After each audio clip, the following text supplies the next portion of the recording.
여러분 안녕하세요. 세계경제 탑뉴스 편집자 정견만입니다.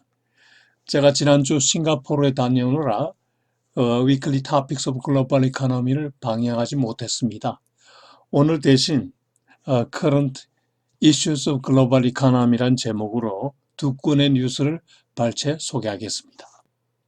네, 오늘의 토픽은 미국과 중국 간의 예비 무역 협상 결과 중국이 미국산 농산물 수입을 늘리고 지적재산권을 보호하는 가이드라인을 제시하는 데 그쳤으며 보다 실질적 내용을 담을 2차 2단계 무역협상은 가까운 장래에 성사 가능성이 낮다고 주장하는 로이터 통신의 No Phase 2 US-China Deal on the Horizon, Officials Say입니다. 두 번째 뉴스는 연준의 지난 9월부터 두 달째 이어지는 초단기 자금 시장에 대한 구제자금 공급이 정권시장 급등이라는 사이드 이펙트를 초래하였다는 CNN 비즈니스의 $4 trillion force propelling US stocks to record highs입니다. 네, 오늘의 토픽 No Phase 2 US-China Deal on the Horizon, Officials Say입니다. 미국과 중국 간의 1단계 무역협상 결과 실질적인 내용이 별로 없는데 단지 중국이 미국 농산물 수입 확대를 약속하고 지적재산권과 관련한 가이드라인을 제시하는 선에서 그쳤다는 겁니다. 보다 실질적인 내용을 담을 미중 간 2단계 무역협상 페이스 2 딜 가능성은 가까운 장래에는 매우 낮다고 하는군요. 1단계 예비적 무역협상에서 중국이 먼저 양보, 즉 농산물 수입 확대 약속을 했기 때문에 향후 중국 측이 관세 장벽, 관세 원상 회복 요구를 가하게 할 것이라고 전하는군요. 지난 16개월간 무역전쟁 결과에 대한 평가를 보면은 미국 기업과 농민들을 혼란에 빠뜨렸다. 그리고 전 세계 생산 공급망, 스플라이 체인을 훼손하여 결과적으로 세계 경제 성장을 저해하였다는 악평이 나오는군요. 한편 중국 관리들의 말을 빌리면은 미국 대선 전에 2단계 무역 협상 페이스 2 딜에 임하지 않겠다고 하였군요. 중국 관리들은 It's Trump who wants to sign these deals, not us. We can wait. 라고 말했다고 하네요. 참고로 지난달에 미국의 대중 농산물 수출은 최근 3개월 내에 최저라고 하네요. 트럼프 대통령 입장에서 보면은 재선 캠페인에서 무역전쟁 승리를 과시하기 위해서는 중국의 농산물 대량 수입 약속 확보가 급선무죠. 한편 탄핵 등 국내 문제에도 신경을 써야 하기 때문에 복잡한 난제인 2단계 무역 협상은 부자진에게 유임해 버릴 거라고 얘기하네요. 반대로 중국의 입장에서는 트럼프의 그 정치적 아젠다에 맞춰서 약간의 양보를 하면서 느긋이 기다린다는 거죠. 트럼프가 대선에 이길지를 두고 보겠다는 거죠. 미중 무역전쟁이 시작은 관세 부과 등으로 쉽게 접근 가능했지만은 앞으로 향후 산업 스파이 문제, 기술 복제 문제, 보안 문제 등의 난제는 접근도 곤란하다는 얘기가 나오네요. 트럼프 정부 내의 경제 자문관들 간의 의견차도 큰 문제라고 하는데 일부는 시장과 기업을 달래기 위해 조기에 무역협상을 타결하자고 주장하는데 반해 다른 쪽은 보다 광범위한 협상 타결을 주장한다고 하네요. 향후 전망을 보면은 1차 본협상 페이즈 1 딜은 조만간 이루어지겠지만은 그 협상 내용은 빈약할 것이라는 전망입니다. 양국 지도자가 모두 희망하기 때문에 협상은 조만간 이루어진다. 그러나 중국이 근본적 변화를 원치 않고 서두를 필요가 없기 때문에 협상 내용은 빈약할 것이다. 이런 뜻이죠. 그리고 실질적 구체적 내용을 담을 2차 무역 협상 페이스 2 딜은 내년 중에도 어려울 것이라고 전문가가 전망하네요.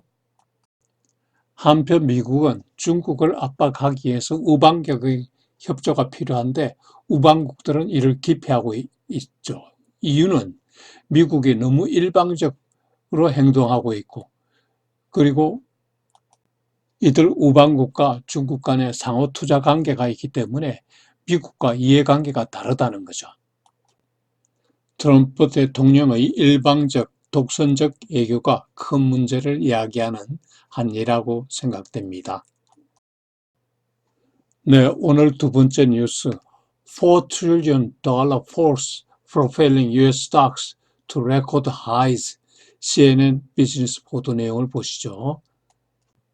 미 연준의 초단기 자금시장에 대한 구제자금 공급이 의도하지 않은 정권시장 급등이라는 부작용을 초래했다는 내용인데요. 지난 9월 법인세 납부 등과 겹친 자금시장에서 자금경색 현상 크런치가 발생하였는데 이로 인해 시중 초단기 금리가 급등하자 페드가 금융기관에 대규모 자금을 현금을 방출하였죠. 그 결과 페드의 밸런스 시트 대차 대조표가 9월 초 이래 2달 만에 2,860억 불이나 증가하고 결국 총 밸런스가 4조 500억 불에 달하였군요. 오른쪽 표를 보시면은 2008년 QE1, 2, 3가 시작될 때 급격하게 페드 밸런스 잔고가 올라가는 걸 보실 수 있죠.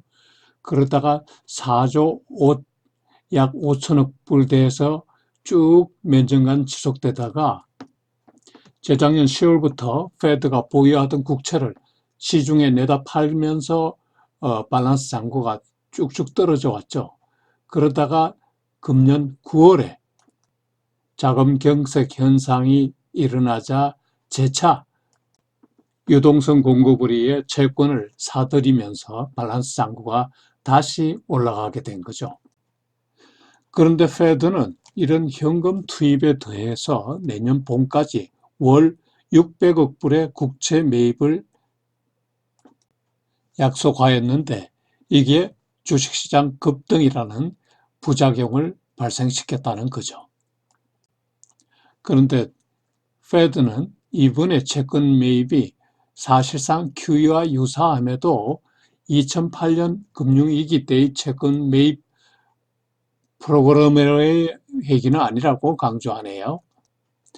페드의 대차 대조표 급증에 대한 월스트리트의 반응을 보면은 과거 밸런스 시트 급증 시에 주가가 급등했죠. QE 1, 2, 3 할 때 이를 경험했기 때문에 부담 없이 주식을 매입하게 되는 거죠. 그리고 페드가 이건 양적 완화 QE4가 아니라고 하지 않더라도 이는 단지 의미론에 불과하고 실질적으로 QE4와 같다고 생각하는 거죠. Stealth version of QE라는 표현이 재미있군요. 과거 양적 완화 QE 1, 2, 3와 다른 점은 의도가 다를 뿐이라는 거죠. 즉 2008년 크라이시스 때는 차입 비용 인하 및 시장 신뢰 확보를 위해서 QE를 시행했는데 그리고 주로 장기채를 매입하였는데 지금은 초단기 시중 자금 경색 완화를 위해서 주로 단기 국채 매입만 한다는 거죠. 페드가 단기 자금 지원 계획을 발표한 10월 11일 이후에 시장이 특별히 extremely bullish 강세를 띄었는데 다우 지수가 1300포인트 5% 상승하였다고 하네요. 유동성이 늘어나니까 채권 시장도 강세를 띄고요. 채권 시장이 강세를 띄니까 상대적으로 주가가 덜 비싸게 보여서 다시 또 주식을 사는 그런 이중 효과, 더블 샷, 더블 리퀴디티 효과까지 나오네요. 한편 장단기 금리 역전 현상도 멀리 사라져 버렸습니다. 이러한 재현상들이 중앙은행의 유동성, 하이 파워드 머니의 거대한 신용 창출 효과라고 말할 수 있겠죠. 네, 여러분, 오늘 위클리 토픽스 오브 글로벌 이코노미 대신에 두 건의 커런트 이슈스 글로벌 이코노미를 발췌해서 소개해 드렸습니다. 여러분 안녕히 계십시오.